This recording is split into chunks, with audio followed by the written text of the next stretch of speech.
어머님 너무 감정적으로 나오지 마세요. 저희가 어머님 집 팔겠다고 했어요? 그냥 이름만 같이 올리자는 거잖아요? 이름만 바꾸면 그 다음엔 뭐가 바뀌는데?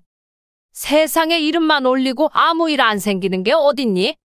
엄마 지금까지 우리한테 해준 거 많지만 우린 그거 다 감사하게 생각해. 그래서 말하는 거야. 엄마 살아계실 때 이런 문제 미리 정리해두는 게 낫지 않냐고. 정리? 내가 살아있는데 왜 정리를 해? 내가 언제 너희 인생의 짐이었니? 그건 아니죠. 하지만 요즘엔 다들 미리 해놓는다잖아요? 상속 분쟁 생기기 전에 말이죠? 분쟁은 너희가 일으키는 거야. 내가 그동안 아무 말 없이 다 줘도 욕심은 끝이 없더라. 이제 집 이름 하나 남았다고 그게 눈에 밟히는 거니? 엄마 그게 아니고 지연이랑 애기 키우면서 진짜 불안하단 말이야. 이 집만 우리 이름으로 돼 있으면 지연이 부모님한테도 당당할 수 있고.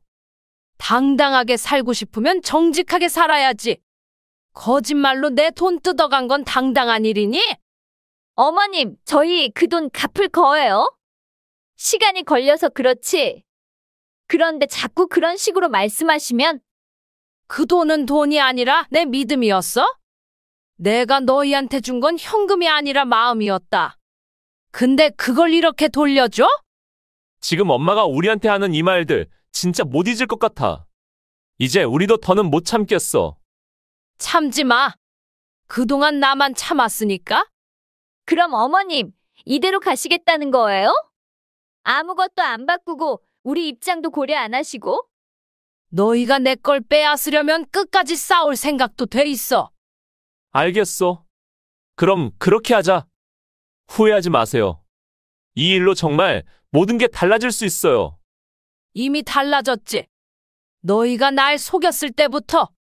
무슨 일로 어머니는 저렇게 화가 나신 걸까요?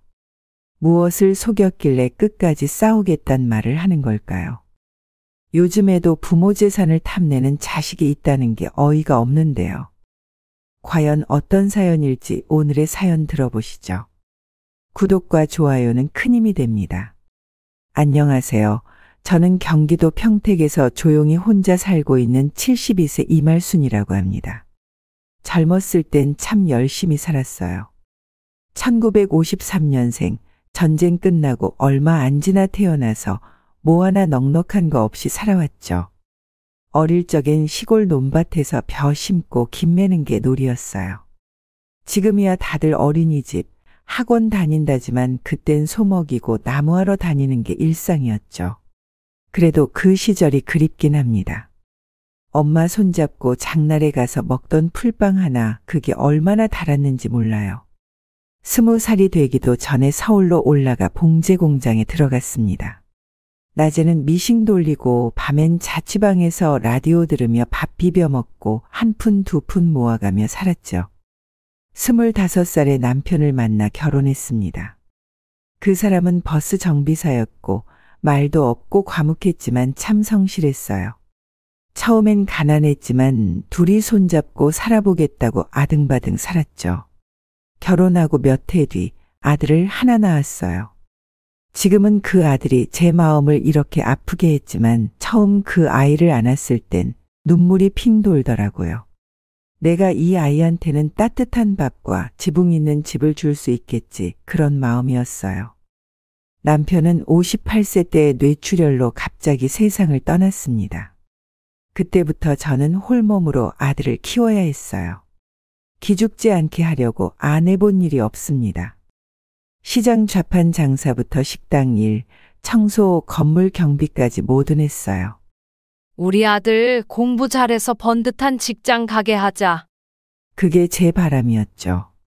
아들도 착했어요. 서울에 있는 4년제 대학까지 졸업하고 30대 초반엔 중견기업에 취직했죠. 엄마, 이제 내가 엄마 편하게 해줄게요. 그 말에 얼마나 눈물이 났는지 모릅니다. 그렇게 시간이 흘러 아들은 5년 전쯤 며느리를 만나 결혼했습니다. 며느리는 강원도 쪽 출신으로 차분하고 공손한 아이였어요. 처음 인사 오던 날 도시락이며 반찬을 싸들고 온 모습이 참 예뻐 보였죠. 결혼식 날 남편 영정사진 앞에 아들이 절을 하며 아버지, 저 사람 잘 지켜주겠습니다. 하던 모습, 그게 아직도 눈에 선해요. 그 뒤로 저는 며느리한테도 잘해주려고 애썼습니다. 남편이 점점 잊혀지는 어느 날 점심때가 살짝 지난 오후였어요. 따뜻한 국 하나 끓여놓고 혼자 밥을 먹으려던 참이었습니다. 김치랑 멸치볶음, 그리고 어제 남은 동그랑땡을 데워서 상에 올렸는데 숟가락을 들기도 전에 전화가 울렸습니다. 휴대폰 화면엔 아들 이름이 떠 있었고 반가운 마음에 얼른 전화를 받았죠. 그런데 들리는 목소리는 평소랑 너무 달랐습니다. 급하게 숨을 몰아쉬는 소리에 마음이 먼저 불안해졌습니다. 엄마, 지연이 건강검진 받았는데 폐에 뭔가 이상이래요. 병원에서 정밀검사 바로 하라고 해서. 근데 병원비가 급하게 필요해요. 100만 원만 먼저 보내주실 수 있을까요? 순간 손에 쥔 젓가락이 식탁 위로 툭 떨어졌습니다. 머리부터 발끝까지 전기가 지나가는 것처럼 온몸이 긴장됐고 숨소리조차 조심스러워졌습니다. 며느리는 아직 나이도 젊고 밥도 잘 챙겨 먹고 건강하게 잘 지내는 줄 알았는데 폐 이상이라니요. 가슴이 조여오는 것 같았고 아무것도 모르겠는 채로 가만히 서 있자니 눈앞이 살짝 아찔했습니다. 며느리는 평소에도 아프단 소리를 한 적이 없었습니다. 오히려 늘 먼저 웃으며 인사하고 김장철마다 와서 힘들지 않냐며 어깨도 주물러 주던 아이였습니다. 그런 며느리가 폐에 이상이 있다는 말을 들으니 마음 한쪽이 무너지듯 내려앉았습니다. 그날 아들의 목소리에는 떨림이 있었고 나를 안심시키려 애쓰는 것도 느껴졌습니다. 하지만 걱정은 걱정대로, 눈물은 눈물대로 가슴 안에서 쿵 내려앉은 듯 계속 쌓였습니다. 지갑 속에 있는 돈보다, 통장에 모아둔 노후 자금보다 지금 당장 필요한 건 그 아이의 건강이라는 생각밖에 안 들었습니다. 혹시라도 지금 보내지 않으면 치료가 늦어질까봐, 작은 병이 커질까봐 두려웠습니다. 나는 말도 마치기 전에 부엌을 돌아 작은 방으로 들어갔습니다. 서랍 속에 고이 모셔둔 통장과 공인인증서를 꺼냈고 휴대폰을 꾹 눌러 모바일 뱅킹 앱을 열었습니다. 100만 원이라는 돈은 나에겐 작은 금액이 아니었습니다.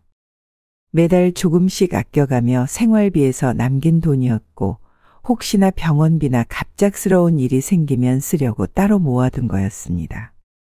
하지만 지금 이 상황에서 그 돈이 아까울 리 없었습니다.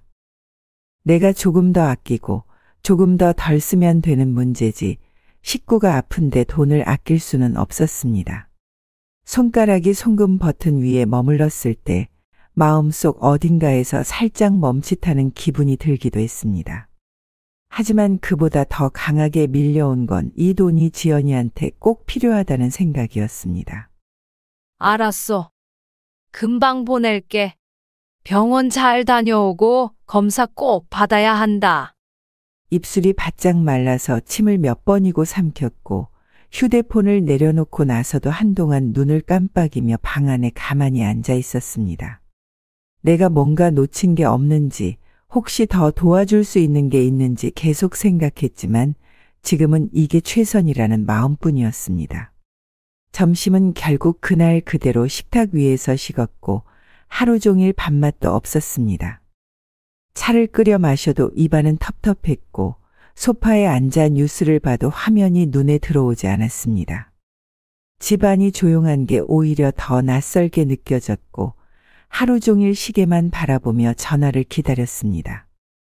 며느리의 상태는 어떤지, 검사는 무사히 받은 건지, 왜 병원에서 바로 입원을 하지 않았는지 묻고 싶은 게 한두 가지가 아니었지만 아들이 먼저 전화하기 전까진 괜히 귀찮게 하지 말자는 마음이 앞섰습니다. 100만 원을 보내고 나서 이틀이 지났습니다. 그동안 하루에도 몇 번씩 휴대폰을 들여다보며 며느리에게 연락을 해볼까, 아들한테 다시 물어볼까 망설이기만 했습니다. 전화를 걸었다가 받지 않으면 괜히 민폐일까 싶어 문자만 몇 번 남겼습니다. 지연아, 병원 밥은 먹을 만하니? 너무 걱정 말고 힘내렴.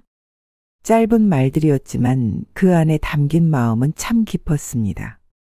그런데 하루, 이틀, 사흘이 지나도 답장은커녕 확인했다는 표시조차 없었습니다. 늘 연락이 빠르던 며느리가 아무 말 없이 침묵을 이어가니 불안함이 점점 깊어졌습니다. 아무리 병원에 있어도 간단한 문자 하나 보내는 건 어렵지 않을 텐데 입원 중이면 누워만 있지 않을까 싶은 생각도 들었고 혹시 정말 많이 아파서 폰을 볼 겨를도 없을까봐 괜한 걱정이 가슴 한켠에 고였습니다. 그날 저녁 아들에게 조심스럽게 전화를 걸었습니다. 다행히 한번 울리자마자 전화를 받았습니다. 통화음이 길어질수록 가슴이 철렁했기에 그가 전화를 받아준 것만으로도 안도감이 들었습니다. 지연이 상태는 좀 어때? 문자도 안 되고 전화도 안 받아서 내가 걱정이 되잖니. 엄마, 지연이는 지금 병원에 누워 있어서 핸드폰 보기도 힘들어요. 너무 걱정하지 마세요. 검사 일정도 빠듯하고 컨디션도 오락가락이라 문자 확인도 제대로 못해요. 그래도 내가 너무 마음이 쓰이니까 병문안이라도 가면 안 될까? 과일이랑 국 끓여서 갈게. 아니요, 엄마. 지금 병원 쪽에서 외부 사람들 방문 제한하고 있어서요. 오히려 지연이가 엄마 얼굴 보면 더 눈물 날까 봐 못 오시게 하는 거예요. 그 말을 듣고 나니 마음이 더 쓰렸습니다. 며느리가 나를 보며 울 수도 있다는 말을 듣고 괜히 가서 오히려 아이를 불편하게 만들까 걱정이 앞섰습니다. 무조건 찾아가는 건 안 되는 일이겠다 싶어 그저 마음으로만 며느리를 위로할 수밖에 없었습니다. 하지만 어쩐지 모든 게 어색하고 낯설었습니다. 연락이 안 되는 것도 그렇고 병문안도 안 된다는 말도 쉽게 납득이 가지 않았습니다. 지금 세상이 어떤 세상인데 입원 중이라는 이유만으로 가족도 못 들어가게 한다는 게 어딘가 수상하게 느껴졌지만 그렇다고 아들 말을 의심할 수는 없었습니다. 그리고 엄마, 이 일은 아직 처가 쪽엔 얘기하지 말아주세요.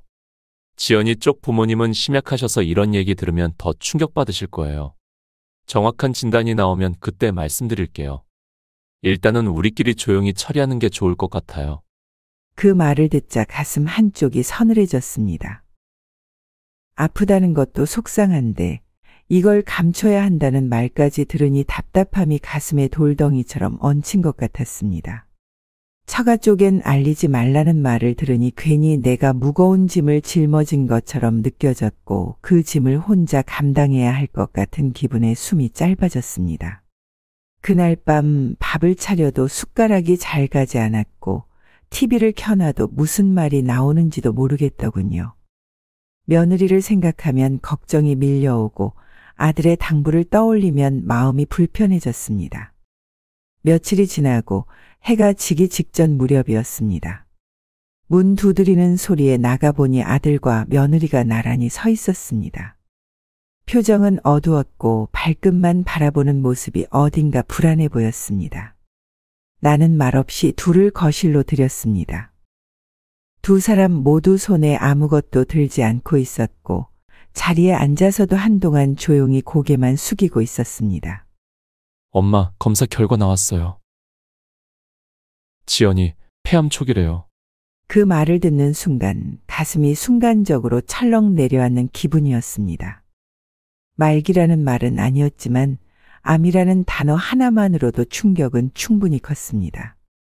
며느리는 입을 꼭 다문 채 눈물을 흘리고 있었습니다. 그 눈물에선 겁먹은 마음이 고스란히 느껴졌고 나는 마음이 뭉클해져 아무 말 없이 손을 꼭 잡아주었습니다. 지금 발견된 게 얼마나 다행이니? 초기면 치료 잘하면 괜찮아질 거야. 겁먹지 말고 하나하나 잘 넘겨보자. 그 말이 제대로 위로가 됐는지 모르겠지만 며느리는 고개를 끄덕이며 연신 눈물을 훔쳤습니다. 아들은 깊은 한숨을 내쉬더니 작은 목소리로 말했습니다. 치료 시작하려면 검사며 약값이 많이 들어가요. 당장은 1,000만 원 정도만 있으면 돼요. 나는 말없이 자리에서 일어나 안방으로 들어갔습니다. 서랍 깊숙이 넣어두었던 예비비 통장을 꺼냈습니다. 내 몸이 아프거나 갑작스러운 일이 생기면 쓰려고 모아둔 돈이었지만 이 상황에서 망설일 이유는 없었습니다. 식구가 아프고 손자 얼굴도 아직 못 본 며느리가 암이라는데 무엇이 더 중요하겠습니까? 조용히 통장을 아들 앞에 내밀었습니다. 아들은 아무 말 없이 받아들었고 며느리는 두 손을 모은 채 다시 한번 고개를 깊이 숙였습니다. 말없이 울던 그날 밤 나는 오래도록 등을 돌린 채 앉아 있었습니다. 며느리의 병이 폐암 초기라는 말을 들은 후 며칠 동안 머릿속이 복잡했습니다. 그래도 다행이라며 마음을 다잡으려 했지만 곧이어 아들이 또다시 집을 찾아왔을 때 그 얼굴에선 피곤과 걱정이 그대로 드러나 있었습니다. 주방에 앉아 대충 차린 차림상 앞에 마주 앉은 아들은 한참을 말없이 앉아 있다가 조심스럽게 말을 꺼냈습니다. 엄마, 앞으로 치료받으려면 돈이 꽤 많이 들어갈 것 같아요. 검사도 계속해야 하고 항암 치료에 입원까지 병원에서 말하길 몇 달 안에 수천만 원은 필요할 거래요. 나는 차잔을 들었다가 조용히 내려놓았습니다. 예상은 했지만 그 금액이 입 밖으로 나오는 걸 들으니 현실이라는 느낌이 확 밀려왔습니다. 한숨이 저절로 나왔고 마음도 무거워졌습니다. 그래서 엄마 집을 담보로 대출을 좀 알아볼까 해요. 이제야 내가 갚을 테니까 당장은 그 방법밖에 없는 것 같아서요. 나는 아들의 말을 들으며 고개를 천천히 저었습니다. 이 집은 남편이 살아있을 때부터 우리가 같이 일하고 모아 지은 유일한 재산이었습니다. 담보로 맡긴다는 말에 마음 한구석이 철렁했지만 무엇보다도 나는 그보다 먼저 생각해둔 게 있었습니다. 그럴 것 없다. 내 이름으로 된 적금이 하나 더 있다. 그거 깨면 당장 치료비 정도는 될 거다. 아들은 놀란 듯 눈을 동그랗게 떴다가 곧 고개를 천천히 끄덕였습니다. 입술을 꼭 다문 채 한동안 말이 없었습니다. 나는 아들이 괜히 미안해할까봐 오히려 먼저 담담한 말투로 덧붙였습니다. 내가 아프면 쓰려고 모은 돈인데 식구가 아프면 그 돈이 내 돈이냐? 그럴라고 모아둔 거지. 아들은 아무 말 없이 내 손등을 살짝 잡았습니다. 짧고 조용한 그 손길 안에 수많은 말이 들어있었던 것 같습니다. 며느리의 치료를 위해 적금을 깨고 나서 며칠이 지났을 무렵 나는 직접 지연이 얼굴을 한번 보고 싶어졌습니다. 밥은 먹는지 몸은 괜찮은지 그동안 얼굴 한번 못 본 게 마음에 자꾸 걸렸습니다. 전화기 너머로 아들과 통화하면서 조심스럽게 이야기를 꺼냈습니다. 내가 병원에 한번 가볼까 한다. 지연이 좋아하는 귤도 샀고 보리차도 끓여놨어. 엄마, 지연이 지금 상태 많이 안 좋아요. 계속 토하고 누워만 있어서 엄마가 오시면 더 신경 쓸 거예요. 지금은 좀만 더 기다려주세요. 말투는 조심스러웠지만 어딘가 부자연스러웠습니다. 항상 나를 챙겨주던 아들이 그렇게까지 병문안을 말리는 건 처음이었고 며느리가 좋아하던 음식들 말도 꺼내지 못하게 막는 것도 이상했습니다. 말끝마다 망설임이 느껴졌고 나는 차츰 마음 한쪽에 작은 불씨 같은 의심을 품게 됐습니다. 그날 밤 잠을 설친 끝에 결국 결심했습니다. 다음 날 새벽 첫 버스를 타고 아들이 말했던 대학병원으로 향했습니다. 병원 앞에 도착했을 때 손엔 작은 과일 바구니가 들려 있었고 속에는 직접 쓴 편지도 함께 넣어뒀습니다. 접수창구에서 조심스레 며느리 이름을 대며 병실을 묻자 직원은 고개를 갸웃하며 컴퓨터를 뒤적였습니다. 죄송한데요. 그 이름으로 입원된 기록이 없습니다. 다른 병원은 아닌가요? 순간 귀에서 이명이 들리는 듯했고 손에 들고 있던 바구니가 살짝 흔들렸습니다. 조용히 고개를 숙이고 병원을 빠져나오며 온몸이 얼어붙는 듯한 기분이었습니다. 차가운 공기가 얼굴에 닿아도 아무 감각이 없었고 걸음은 저절로 느려졌습니다. 병원에 입원했다던 며느리가 실제로 입원해 있지 않았다는 사실을 알고 돌아온 날 마음 한쪽이 뻐근하게 무거웠습니다. 그동안 아무 의심 없이 믿고 따라온 나 자신이 어리석게 느껴지기도 했습니다. 그래도 혹시 내가 잘못한 건 아닐까 싶어 집에 돌아와 아들에게 다시 전화를 걸었습니다. 지연이 병원에 없다더라. 접수 창구에서 확인해 봤는데 입원 기록이 없대. 아, 엄마, 거기서 갑자기 옮겼어요. 입원 대기 시간이 길다고 해서 다른 병원으로 보냈어요. 정신이 없어서 미처 말씀 못 드렸네요. 아들의 목소리는 평소보다 한 톤 낮았고 말끝은 자꾸 흐려졌습니다. 예전 같았으면 이런 말 한마디에도 바로 설명을 해줬을 텐데 이번엔 뭔가 숨기고 있다는 기분이 들었습니다. 그럼에도 나는 조용히 수화기를 내려놓았습니다. 뭘 더 묻는 건 오히려 내가 더 초조해지는 일이니까요. 그날 밤 궁금한 마음이 도저히 가라앉지 않아 며느리에게 전화를 걸었습니다. 전화는 몇 번 울리더니 연결됐고 수화기 너머로 들려온 목소리는 예상 밖으로 밝았습니다. 어머님, 저 지금 검사 기다리는 중이에요. 여기 병원은 밤에도 바빠요. 근데 어머님 목소리 들으니까 갑자기 마음이 편해지네요. 시간은 밤 9시가 넘은 때였습니다. 창밖은 이미 어두워졌고 거리도 조용했죠. 나는 며느리의 말을 들으며 고개를 천천히 돌려 시계를 한 번 더 봤습니다. 밤늦게까지 진행되는 검사가 흔치 않다는 걸 알기에 그 말은 도무지 마음에 걸렸습니다. 요즘은 입원 환자도 대부분 낮 시간대에 검사를 받고 밤 시간엔 병실불도 일찍 꺼진다는 걸 누구보다 잘 알고 있었습니다. 그런데 며느리는 마치 회사 퇴근하고 전화 받는 사람처럼 차분하고 또렷하고 심지어 조금 들뜬 기색마저 있었습니다. 그래, 목소리 들어보니 조금은 안심이 된다. 무리하지 말고 얼른 치료받자. 내 말에 며느리는 웃으며 네, 어머니. 하고 대답했습니다. 나는 그 목소리를 조용히 듣고는 아무 말 없이 전화를 끊었습니다. 그날 밤 전보다 더 깊은 고요가 집안을 감쌌습니다. 무언가 엇나가기 시작했다는 걸 비로소 뼈에 새기듯 느끼게 되었습니다. 며칠 뒤 장을 보러 나갔다가 마트 입구 앞에서 멈춰섰습니다. 길 건너편에서 익숙한 실루엣이 보였기 때문이었습니다. 멀리서도 한눈에 알아볼 수 있었습니다. 회색 코트에 낮은 단화를 신은 그 모습은 분명 지연이었습니다. 며느리는 쇼핑카트를 끌며 누군가와 통화 중이었고 표정은 놀라울 정도로 밝았습니다. 웃음소리가 멀리서도 들릴 만큼 생기 있었고 입술 끝은 활짝 올라가 있었습니다. 몸이 아프다는 사람이라기엔 얼굴에 생기가 넘쳤고 걸음도 힘이 넘쳤습니다. 나는 무심코 발걸음을 멈춘 채 그 모습을 지켜봤습니다. 과일 코너 앞에서 토마토를 고르던 며느리는 나와 눈이 마주치자 살짝 놀란 듯 멈칫했지만 곧 익숙한 듯 미소를 지으며 손을 살짝 들어 보였습니다. 어머님, 여기서 뵈니 반갑네요. 장 보러 오셨어요? 그 말에 나도 어색한 미소로 고개를 끄덕였습니다.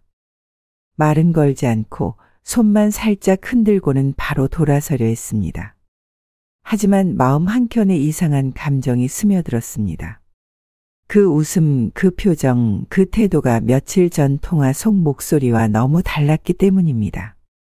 그날 밤 검사 대기 중이라던 말, 힘들다며 아들이 전해준 이야기, 입원 기록조차 없었던 병원, 그 모든 게 퍼즐처럼 머릿속에 흩어졌다가 이 순간에 또렷하게 맞춰지는 것 같았습니다. 며느리의 얼굴은 분명 익숙한 얼굴이었지만 그날 내 눈에는 낯설게 보였습니다. 가까이 있지만 마음은 점점 멀어지고 있다는 느낌이 그 짧은 눈맞춤 하나로도 느껴졌습니다. 집으로 돌아온 그날 밤, 생각이 머릿속에서 좀처럼 정리되지 않았습니다. 마트 앞에서 마주친 며느리의 환한 표정, 다정한 목소리, 건강한 걸음걸이. 며칠 전 병원 입원 이야기를 듣고 1,000만 원을 건넨 기억이 하나둘 꼬이기 시작했습니다. 잠들지 못하고 이불 속에서 뒤척이다가 결국 아들에게 전화를 걸었습니다. 목소리는 낮췄지만 마음만큼은 무겁고 조심스러웠습니다. 아범아, 나 오늘 마트에서 지연이 봤어. 얼굴이 많이 좋아 보이더라. 병원에 입원 중이라더니 무슨 일 있는 거니? 한동안 말이 없던 아들이 한숨 섞인 목소리로 짧게 답했습니다. 엄마, 나 지금 너무 피곤해요. 회사 일도 밀려있고 나중에 얘기해요. 더 묻고 싶었지만 그 말 한마디의 대화는 금방 끝나버렸습니다. 서운함보다는 이상하다는 감정이 더 컸습니다. 늘 자상하게 말하던 아들이 그날따라 유난히 말을 짧게 끊고 도망치듯 전화를 끄는 모습이 머릿속에서 맴돌았습니다. 다음 날 아침 아들이 먼저 전화를 걸어왔습니다. 어제와는 전혀 다른 목소리였습니다. 차분하고 조심스럽게 말을 꺼냈습니다. 엄마, 사실 지연이 암 아니래요.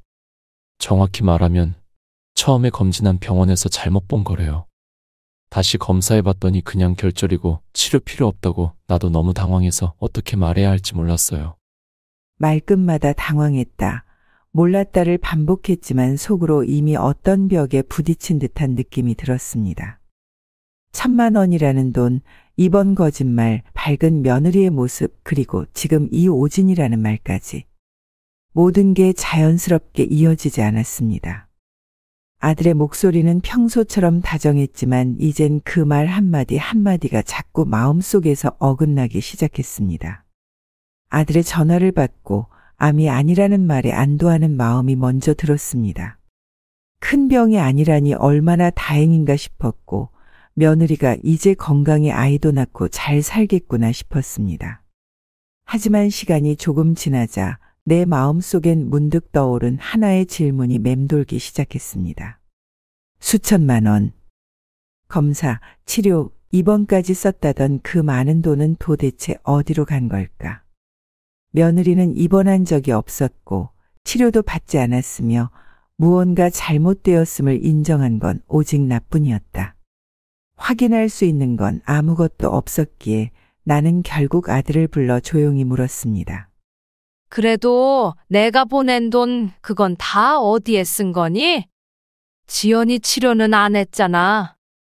그 말에 아들은 눈을 피하며 말이 없었습니다. 식탁 위에 놓인 손이 조금씩 떨렸고 숨을 고르며 고개를 천천히 떨궜습니다. 한참을 침묵하던 끝에 마침내 입을 열었습니다. 엄마, 미안해요. 사실은 그 돈 전세금으로 썼어요. 지연이 임신했거든요. 처가 쪽에서 같이 살 집이 필요하다고 해서 지연이 부모님이랑 같이 지낼 전세금이 급했어요. 귀를 의심했습니다. 전세금, 임신, 그리고 거짓말? 아들의 말이 끝나자마자 마음속에서 무언가 무너져 내리는 소리가 들리는 듯했습니다. 한마디 상의도 없이 병을 핑계로 사람 마음을 그렇게 흔들어 놓고는 결국 집 한 채 마련하려고 그런 짓을 했다는 말에 얼굴이 화끈거리고 입술이 바짝 말랐습니다. 무엇보다 충격이었던 건 며느리가 처음부터 병이 없었다는 사실이었습니다. 울던 얼굴, 떨리던 손, 함께 흘렸던 눈물들까지 모두 연기였다는 뜻입니다. 그날 나는 아무 말도 하지 못했습니다. 말을 꺼내면 눈물이 먼저 나올 것 같아서 그저 조용히 고개를 돌린 채 앉아 있었습니다. 말 한마디 없이 수천만 원을 가져간 아들의 행동이 가슴 깊은 곳을 무겁게 짓눌렀습니다. 처음엔 며느리가 아프다는 말에 찢어질 듯 아팠고 그 말을 믿었기에 기꺼이 통장을 내어주었습니다. 그런데 그 모든 게 거짓이었다는 걸 알고 난 뒤 나는 스스로를 자꾸만 자책하게 되었습니다. 어느 날 저녁 아들을 다시 불러 앉혔습니다. 밥상머리에 앉아도 밥맛이 나지 않았고 아들이 수저를 드는 모습조차 낯설게 느껴졌습니다. 말을 꺼내기까지 한참이 걸렸습니다. 넌 나한테 한마디 상의도 없이 왜 그런 선택을 했니? 아들은 아무 대답도 하지 않고 고개만 숙였습니다. 가만히 있는 그 모습이 더 답답했습니다. 지연이네 부모님은 이런 일 있는 줄이나 아시니? 그제야 아들이 고개를 들고 말했습니다. 아니에요. 처가 쪽은 전혀 몰라요. 지연이도 저만 믿고 맡겼어요. 엄마가 너무 서운해 하실까봐 진짜 저 혼자 결정한 거예요. 하지만 그 말도 믿기 어려웠습니다. 집을 마련하겠다는 말이, 전세 계약을 했다는 말이 그동안 쌓아온 며느리와의 정마저 흔들리기 시작했습니다. 나는 대답되신 자리에서 천천히 일어났습니다. 서운하다, 실망했다, 그런 말조차 입에서 떨어지지 않았습니다. 입을 열면 터질 것 같은 감정이 가슴 안에 조용히 머물고 있었습니다. 며칠 만에 아들이 며느리와 함께 집에 찾아왔습니다. 현관 앞에서부터 얼굴을 굳게 담은 채 서 있는 두 사람을 보고 무슨 말이 오갈지 이미 짐작이 됐습니다. 나는 말없이 문을 열어주었고 거실에 마주 앉은 아들은 깊은 한숨을 쉬더니 고개를 숙였습니다. 엄마, 정말 죄송해요. 변명하지 않고 제대로 사죄드리러 왔어요. 지연이도 마음이 많이 무겁대요. 며느리도 조용히 고개를 숙였지만 그 모습이 진심인지 아닌지는 더 이상 알 수 없었습니다. 겉으로는 눈물을 글썽였지만 그동안 당했던 일들이 머릿속을 스쳐가자 내 마음속에서도 눈물이 아닌 냉기가 먼저 돌았습니다. 그날 저녁 두 사람은 밥을 먹고 나서 작은 방에 머물렀습니다. 나는 일부러 거리를 두고 안방으로 들어갔지만 늦은 새벽까지 잠이 오지 않았습니다. 화장실을 가기 위해 나왔을 때 방 안에서 들려오는 조용한 대화가 문틈 사이로 새어나왔습니다. 처음엔 들을 생각이 없었지만 익숙한 말들이 귀를 붙잡았습니다. 그러니까 처음부터 내 말대로 했으면 들키지 않고 어머니 돈 쉽게 받았잖아. 그땐 나도 이렇게까지 갈 줄 몰랐지. 근데 결국은 다 잘 풀린 거 아니야? 계약서도 썼고 집 문제도 정리됐고. 그치? 들키지 않았으면 지금쯤 끝났을 텐데? 그 말에 숨이 턱 막혔습니다. 가슴에서 무언가 조여오는 듯했고 손에 들고 있던 수건을 꼭 움켜쥐었습니다. 사죄라는 말도 죄송하다는 고개 숙임도 모두 계산된 연기였다는 걸 깨닫는 순간 무너지는 건 내 감정만이 아니었습니다. 그동안 쌓아온 믿음, 정, 가족이라는 이름까지 조용히 허물어지고 있었습니다. 계약서라는 단어는 너무도 또렷했습니다. 단순히 말만 오간 게 아니라 이미 모든 준비가 끝났다는 뜻이었습니다. 내가 알기도 전에 허락은커녕 언질조차 없이 모든 게 그들 손 안에서 조용히 움직이고 있었던 겁니다. 나는 천천히 문틈에서 몸을 떼고 조용히 안방으로 들어왔습니다. 방 안은 적막했지만 내 안은 소란스러웠습니다. 어떻게 이럴 수가 있는지, 마음속에서 끓어오르는 감정을 어떻게 눌러야 할지 알 수 없었습니다. 다음 날 아들이 나를 피해 거실을 나가려 하던 순간 나는 참지 못하고 그를 불러 세웠습니다. 너희 계약서 썼다는 말 사실이니? 아들은 멈칫하더니 눈을 피하며 대답했습니다. 엄마, 그건 그냥 혹시 몰라서 미리 써둔 거예요. 나중에 엄마 허락받고 다시 정리하려고 했어요. 그 말은 들으면 들을수록 더 가증스러웠습니다.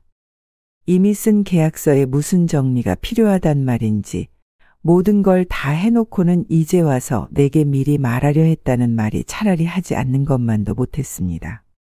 그게 말이 되니? 내 돈으로 산 집을 내 허락도 없이 너희 이름으로 계약을 해? 내가 죽은 줄 알았니? 아들은 아무 말 없이 고개를 숙였습니다.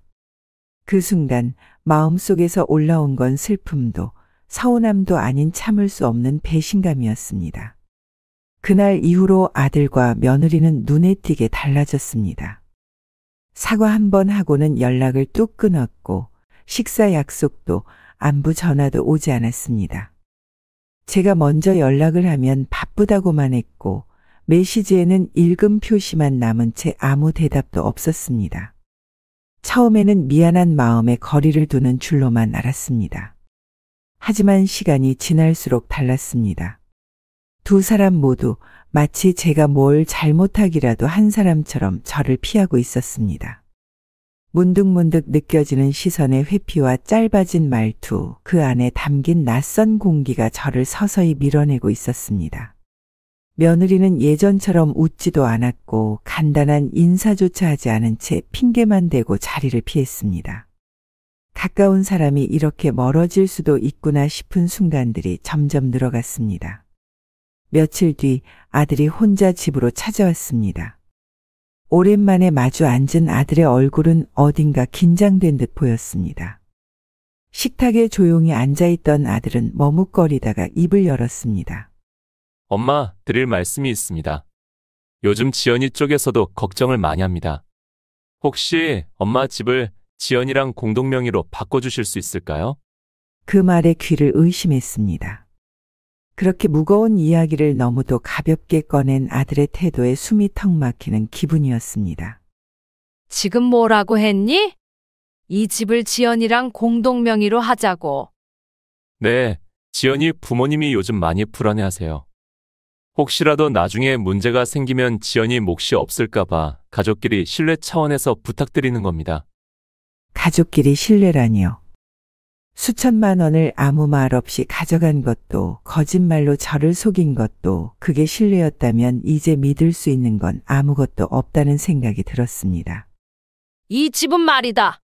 내 아버지랑 내가 허리 휘도록 일해서 산 집이다. 내가 아장아장 걷던 시절부터 살아온 집이고 내가 평생을 지켜온 내 마지막 자리다. 그걸 아무 말 없이 지연이 이름으로 바꾸자고? 그런 말을 지금 와서 이렇게 쉽게 하는 게 정말 내 진심이냐? 아들은 아무 말 없이 고개를 숙였습니다. 그러나 그 자세 속에서도 진심은 느껴지지 않았습니다. 그저 자신이 해야 할 말을 다 했다는 듯한 표정이었고 이미 마음은 정해진 듯 보였습니다. 아들의 말이 끝나자마자 제 안에 쌓여있던 감정이 터져나왔습니다. 차분하려 했지만 이건 정말 아니었습니다. 처음엔 며느리의 병이라는 말에, 그 다음엔 아이를 위해서라는 말에, 이젠 명의까지 내어달라는 말까지 더는 물러설 수 없다고 느꼈습니다. 명의 이전은 못 해주겠다. 대신 유언장을 쓰겠다. 내가 세상 떠난 후에야 너희가 이 집을 가지는 게 맞지. 말을 마치자마자 아들의 표정이 확 굳었습니다. 잠시 말이 없던 아이는 고개를 숙였다가 이내 얼굴을 찌푸린 채 조용히 한숨을 내쉬었습니다. 알겠어요. 엄마가 그렇게 생각하시면 더 드릴 말은 없습니다. 말투는 존댓말이었지만 그 속에는 분명한 불만이 담겨 있었습니다. 서운함이라기보다 뜻대로 되지 않았다는 짜증에 가까운 기운이 느껴졌습니다. 그 표정을 보고 있자니 마음이 더 답답해졌습니다. 그날 저녁 조용히 방에 누워 있는데 휴대폰이 울렸습니다. 화면에는 며느리의 이름이 떠 있었습니다. 잠시 망설이다 전화를 받았고 수화기 너머로 들려온 목소리는 차갑고도 또렷했습니다. 어머님, 안녕하세요. 지금 통화 괜찮으세요? 응, 그래. 무슨 일 있니? 짧은 침묵이 흐른 뒤 며느리는 아주 조심스럽고 또렷한 발음으로 말을 이었습니다. 그냥 명예 하나쯤 바꿔주실 수는 없을까요? 사실 저희 가족이 좀 불안해해요. 혹시라도 나중에 상황이 어떻게 될지 모르니까요. 그 말을 듣는 순간 가슴께가 답답해졌습니다. 명예 하나쯤이라는 말. 그 말 속에는 아무 감정도 없었습니다. 염려도, 존중도, 미안함도 느껴지지 않았습니다. 그저 지금 이쯤에서 확실히 받아내야겠다는 생각으로 계산 끝에 나온 말처럼 들렸습니다. 사람의 말투는 참 무섭습니다. 따뜻한 말도 차가운 소리로 들릴 수 있고 사과조차 위협처럼 들릴 수 있다는 걸 그때 처음 실감했습니다. 그건 좀 심한 말 아니니? 지금까지 내가 너희를 어떻게 대해왔는데 가족이 불안하다는 말이 먼저 나오는 거니? 잠시 침묵이 흘렀고 며느리는 낮은 목소리로 죄송해요. 라고 했지만 그 말 속에서도 진심은 느껴지지 않았습니다. 그저 해야 할 말을 한 것 같았습니다. 전화를 끊고 나서 오랫동안 그 자리에 앉아 있었습니다. 온몸이 무거웠고 머릿속은 복잡했습니다. 그동안 함께 웃던 얼굴이, 함께 밥 먹던 그 목소리가 이젠 낯설게 느껴졌습니다. 어느 순간부터 그랬습니다. 작은 말 한마디, 밥 반찬 하나, 선물 하나에까지 아들과 며느리는 사사건건 시비를 걸기 시작했습니다. 겉으로는 웃는 척했지만 말끝에 걸리는 가시 같은 말투, 눈을 마주치지 않고 내뱉는 한숨, 그런 것들이 하나둘 쌓이며 제 마음을 헤집고 있었습니다. 어느 날은 손주 줄 생각으로 마트에서 장난감을 하나 사다 줬습니다. 박스를 열어보던 며느리는 표정을 굳히더니 말했습니다. 어머님, 이런 건 요즘 애들이 잘 안 갖고 노는데요? 좀 더 알아보고 사주셨으면 좋았을 텐데요? 그 말에 얼굴이 붉어졌습니다. 좋은 마음으로 한 행동이 이렇게 쉽게 무시당하는구나 싶었습니다. 아들은 옆에서 아무 말도 하지 않았고 그저 TV만 멍하니 바라보고 있었습니다. 며칠 후엔 아들 내외가 저녁을 먹으러 온다고 해서 된장찌개에 생선, 반찬 몇 가지를 준비했습니다. 식탁 앞에 앉은 며느리는 수저를 들기도 전에 말을 꺼냈습니다. 된장찌개 냄새가 조금 세네요. 저는 요즘 짠 음식은 아예 안 먹거든요. 엄마, 지연이 입덧 심해서 민감하니까 다음엔 좀 덜 자극적인 걸로 해줘요. 그 순간 제 가슴 안에서 뭔가 확 치밀어 오르는 걸 느꼈습니다. 먹는 것 하나도 말투 하나도 문제 삼는 아이들이 너무나 괘씸하고 미웠습니다. 아무리 배 아파 낳은 자식이라지만 이렇게 무시당하고 하대받는 삶이 언제부터 당연해진 건지 알 수 없었습니다. 그날 밤 저는 도무지 잠이 오지 않아 이불을 뒤집어 쓰고 눈을 꼭 감았습니다. 울고 싶어도 눈물조차 나지 않았습니다. 속에서 끓어오르는 게 있었고 그걸 어떻게 사겨야 할지 몰라 가슴을 꾹꾹 눌러가며 참았습니다. 화를 내자니 싸움이 될까 두렵고 참자니 제 존재가 너무 초라하게 느껴졌습니다. 무엇보다도 누군가에게 이 상황을 털어놓을 수 없었습니다. 자식 잘못 키웠다. 는 말 들을까봐 그 소리 들을 자신이 없었습니다. 누군가 앞에서 그런 말을 들으면 정말 숨고 싶을 만큼 부끄러울 것 같았습니다. 그래서 아무 말도 하지 못하고 그냥 가슴속에 담고만 있었습니다. 누가 물어도 괜찮다 고 말했고 속으로는 하루에도 몇 번씩 우라병이 터질 것 같았습니다. 이 나이에 이토록 외롭고 서러운 감정을 느끼게 될 줄은 몰랐습니다. 가족이라는 이름이 이렇게도 날카롭고 무서운 거란 걸 이제서야 깨닫고 있었습니다. 이제는 도저히 혼자서 감당할 수 없었습니다. 누구에게 털어놓는 것조차 부끄럽고 창피해서 꽁꽁 감춰두었던 속내였지만 하루가 멀다 하고 가슴이 조여오고 밤이면 잠조차 들지 못해 결국 친한 친구 영자에게 전화를 걸었습니다. 수화기 너머로 무슨 일 있어? 하고 묻는 목소리에 참았던 눈물이 왈칵 쏟아질 뻔했습니다. 영자야, 나 진짜 미칠 것 같아. 이제는 누군가한테 말이라도 안 하면 숨 막혀 죽을 것 같아서. 저는 천천히 하나씩 그동안 있었던 일을 털어놓았습니다. 며느리의 병 거짓말, 적금 해지, 명예 요구, 그리고 갈수록 저를 밀어내는 듯한 아들과의 거리까지. 영자는 말없이 듣고 있더니 한참을 침묵한 뒤 낮고 단단한 목소리로 말했습니다. 야, 이건 가족 문제가 아니야. 이건 사기야, 완전히. 너 지금 그 애들한테 당한 거야. 증거 모아. 문자, 통장 기록, 통화 녹음 다 모아. 그리고 변호사 만나. 그냥 이렇게 참고만 살다간 너 진짜 병나. 그 말에 한동안 아무 말도 할 수 없었습니다.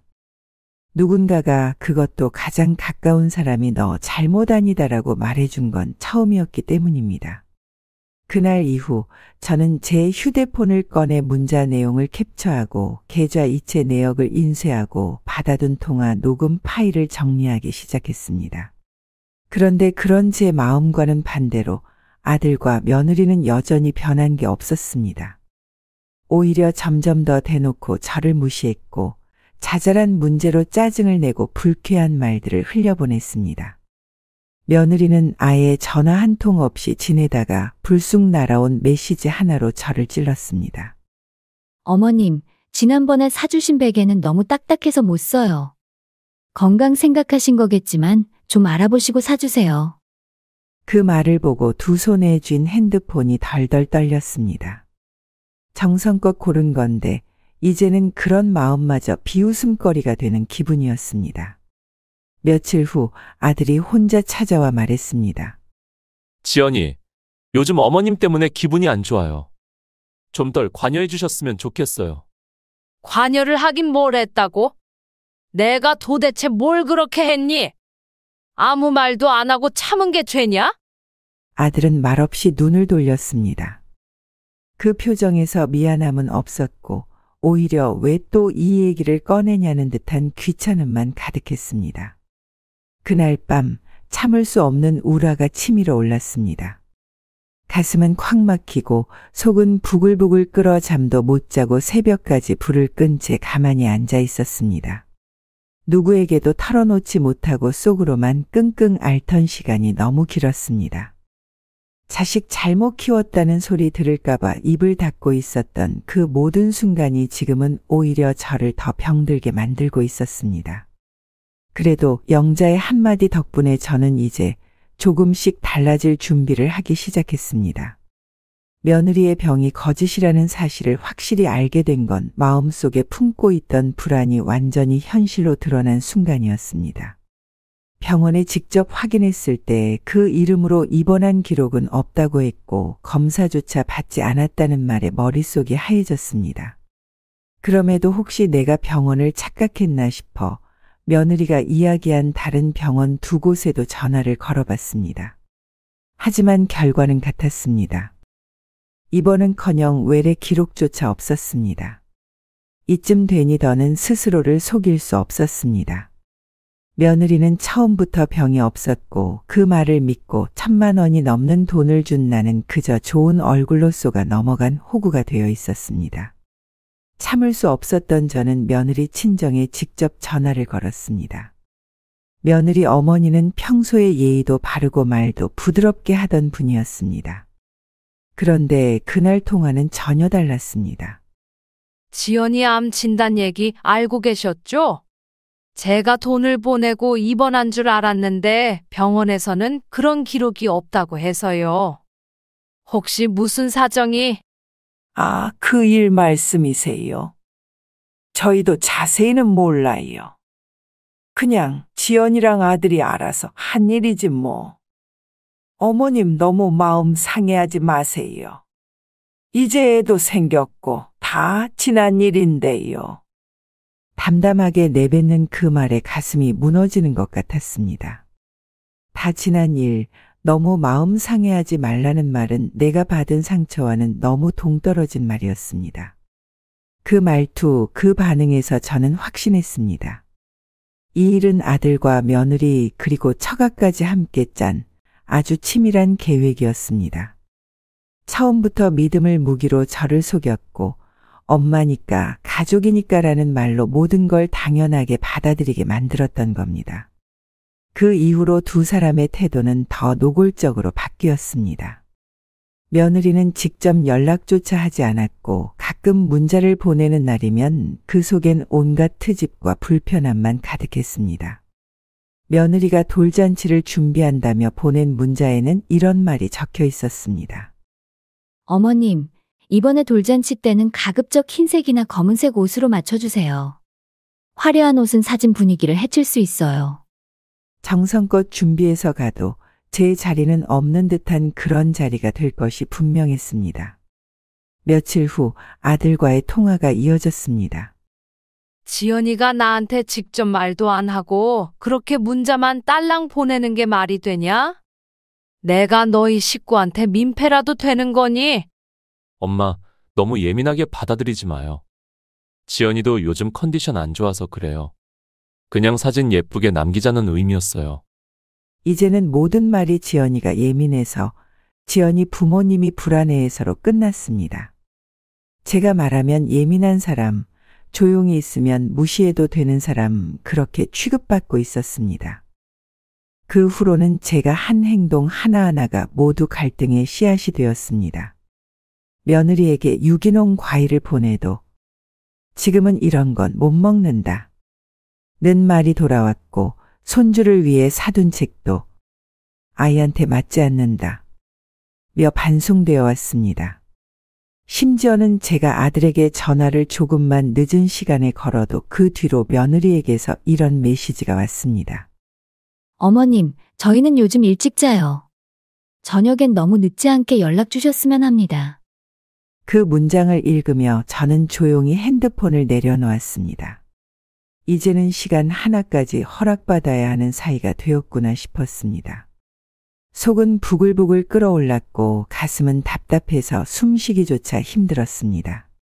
날 속였다는 걸 몰랐으면 그럴 수 있다고 넘어갈 수 있었습니다. 그러나 날 속였다는 걸 안 이제는 참는 게 아니라 속에서 병이 되어가고 있었습니다. 말을 해도 비난받고 말을 안 해도 무시당하는 이 상황 속에서 나는 더 이상 사람이 아니고 그저 불편한 존재가 되어 있었습니다. 나는 도대체 뭘 그렇게 잘못했니?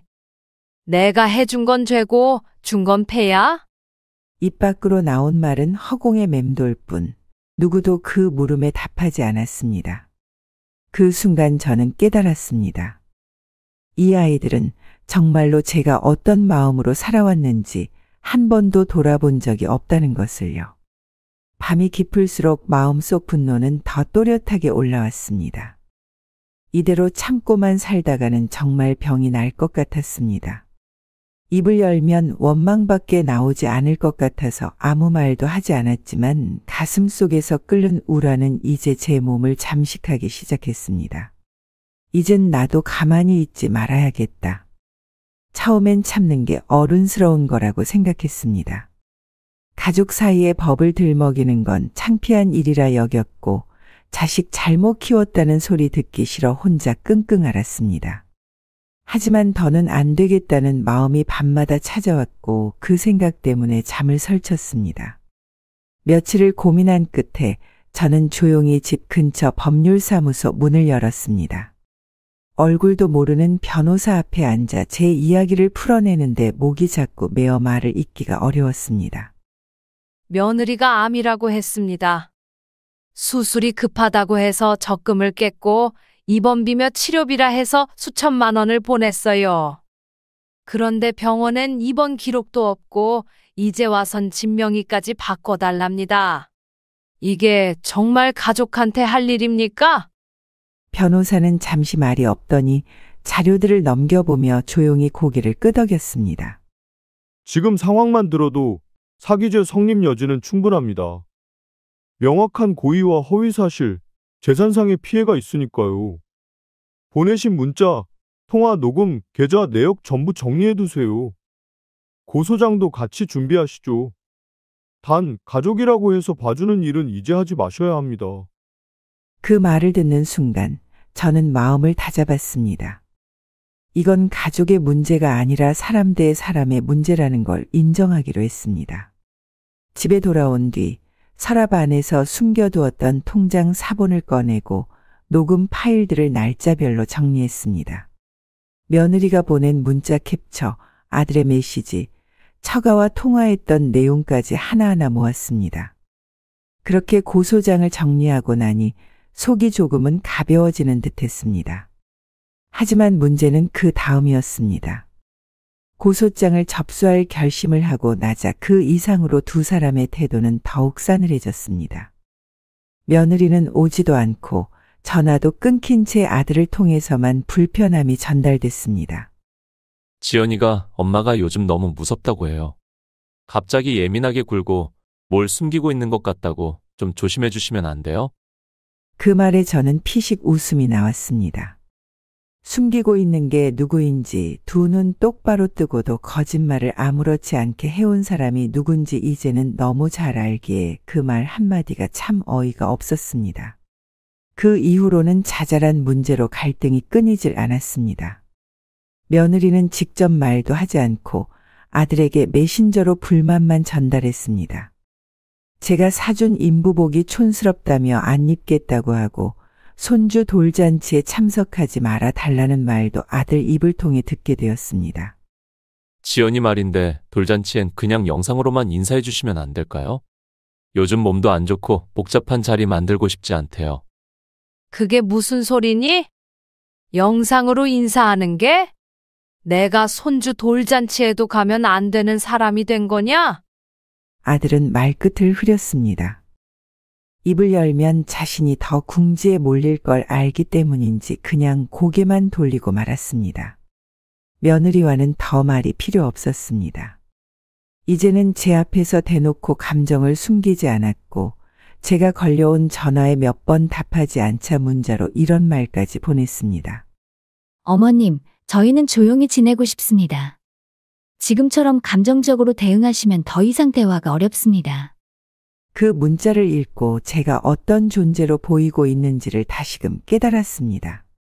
그저 돈을 내주는 사람, 말은 들어주고 대접은 안 해도 되는 사람, 필요할 때만 연락하는 사람. 그게 지금 제 위치였습니다. 그리고 그런 저를 만든 건 제가 그동안 침묵했던 시간들이었습니다. 이제는 그 침묵을 끝낼 차례였습니다. 고소장을 준비하면서도 제 마음 한쪽은 여전히 아들을 붙잡고 있었습니다. 그래도 마지막 기회는 줘야 하지 않겠냐는 생각이 자꾸 떠올랐습니다.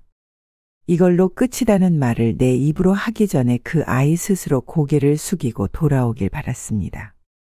그래서 직접 만나 이야기하자는 말은 더 이상 하지 않고 조용히 문자 한 통을 보냈습니다. 며칠을 고치고 지우고 하다가 손끝이 덜덜 떨리는 걸 참아가며 문장을 눌렀습니다. 아범아, 엄마야. 이제 정말 많이 지쳤다. 다른 건 다 괜찮은데 너희가 내 마음을 짓밟은 게 제일 아프다. 지금이라도 솔직하게 얘기해줘. 그래야 엄마도 마음 정리를 할 수 있을 것 같아. 메시지를 보내고 나서 하루 종일 핸드폰만 쳐다봤습니다. 시간이 흐를수록 불안함이 밀려왔고 밤이 지나도록 답은 오지 않았습니다. 이틀이 지나도 사흘이 지나도 아들의 답장은 끝내 오지 않았습니다. 읽음 표시만 남긴 채 아무 말이 없었습니다. 그 침묵은 말보다 더 큰 상처가 되었습니다. 그 뒤로 아들과 며느리의 태도는 더 차가워졌습니다. 예전처럼 얼굴을 보지 않았고 통화도 아예 하지 않았습니다. 가끔 아들이 걸어오는 전화는 꼭 무언가를 요구할 때뿐이었습니다. 엄마, 혹시 다음 달 보험료 나가면 좀 지원해 주실 수 있어요? 지연이 입덧 때문에 일도 못하고 좀 빠듯해서요. 그 말에 저는 차가운 목소리로 답했습니다. 그건 내가 알아서 해. 지금 엄마는 더는 줄 것도 없고 챙겨줄 마음도 없다. 이제는 예전처럼 아무 말 없이 통장부터 열던 내가 아니었습니다. 더는 참을 수 없었습니다. 속에서 끓는 우라는 말로 표현할 수 없을 정도였고 이대로 두면 내 마음만 내 삶만 병들 것 같았습니다. 그날 밤 마음속에 남아있던 미련을 완전히 내려놓기로 했습니다. 그래서 저는 조용히 변호사 사무실을 다시 찾아갔고 아들과 며느리가 저지른 일에 대해 법적인 책임을 끝까지 물어달라고 말했습니다. 이건 가족 문제가 아닙니다. 사기고 명백한 범죄입니다. 저는 아들이고 뭐고 이제 그런 거 생각 안 합니다. 고소 진행해 주세요. 형사고 뭐고 다요. 변호사는 고개를 끄덕이며 차분히 대응 방안을 설명해 주었습니다. 이미 정리해둔 증거 자료들, 계좌 이체 내역, 입원 사칭에 대한 병원 공식 회신, 며느리와 아들의 문자 모두 충분하다고 했습니다. 이후 저는 바로 고소장을 정식으로 접수했습니다. 변호사 명의로 서류가 제출되었고 담당 수사관이 배정되었다는 연락이 오자 차가운 현실이지만 오히려 마음은 조금 시원했습니다. 다음으로 저는 유언장을 찢었습니다. 몇 년 전 작성해둔 유언장은 전 재산은 아들에게 상속한다. 는 내용이 담긴 종이었습니다. 그 유언장을 갈기갈기 찢고 법무사에게 전화해 새로 작성하겠다고 알렸습니다. 기존 유언은 파기합니다. 아들 이름은 싹 다 뺄 겁니다. 내 재산은 전부 신탁으로 넘기고 내가 믿을 수 있는 기관에서 관리하도록 할 겁니다. 그 말이 입 밖으로 나오는 순간 눈물이 찔끔 고였지만 이내 삼켰습니다. 더는 흔들리지 말자고 다짐했습니다. 마지막으로 저는 제가 아는 사람들에게 있는 그대로의 사실을 전하기 시작했습니다. 동네 지인, 친척, 교회 권사님, 아들이 출입하던 곳까지 하나씩 연락했습니다. 제가 나쁘게 말하지 않아도 사실을 있는 그대로만 말해도 충분히 그 아이가 어떤 일을 저질렀는지 알 수 있었습니다. 나 돈 뺏긴 거 말 안 하려고 했어. 근데 이제는 참을 수가 없어. 며느리 암이라는 거 다 거짓말이었어. 입원도 안 했고 치료도 안 받았어. 그 돈으로 처가에 전세금 맞췄대. 명예 바꿔달라던 것도 그 일환이었고. 그걸 내가 모른 척하고 살 수 있겠니? 지인들은 하나같이 입을 다물지 못했습니다. 몇몇은 제 손을 붙잡고 울었고 어떤 이는 한참을 가만히 있다가 이 말을 했습니다. 당한 것도 억울한데 그걸 또 숨기고 있었던 내가 더 안 됐다. 이제라도 알린 게 100번 잘한 일이야. 그 말을 들으니 마음속에 응어리졌던 뭔가가 조금은 녹는 듯했습니다. 하지만 아들과 며느리는 달랐습니다. 이 모든 소문이 번져나가자 오히려 저에게 따지듯 굴었습니다. 며느리는 문자 한 통을 보냈습니다. 어머님, 이런 식으로 저희 체면을 망치시면 관계가 더 어려워질 수 있습니다. 무엇보다 아이를 생각해 주세요. 저는 답장을 보내지 않았습니다. 그 문장을 읽으며 느낀 건 진심도 반성도 아닌 오로지 체면과 체크리스트 같은 말뿐이었습니다. 아들은 그 과정에서 아무 역할도 하지 않았습니다. 한마디 변명도 사과도 없었습니다. 전화도 점점 줄었고 결국엔 아무 연락도 없게 되었습니다. 이제는 그들이 제 존재를 감정이 필요한 대상이 아니라 관리해야 할 골칫거리처럼 여긴다는 걸 알게 되었습니다. 내가 무슨 짓을 한 걸까?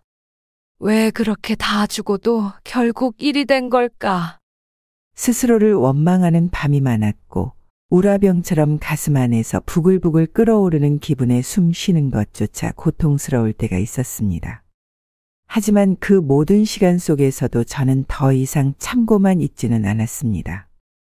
법적으로, 재산적으로 그리고 인간적으로 그들에게 다시는 저를 함부로 대할 수 없도록 제 나름대로의 싸움을 시작했기 때문입니다.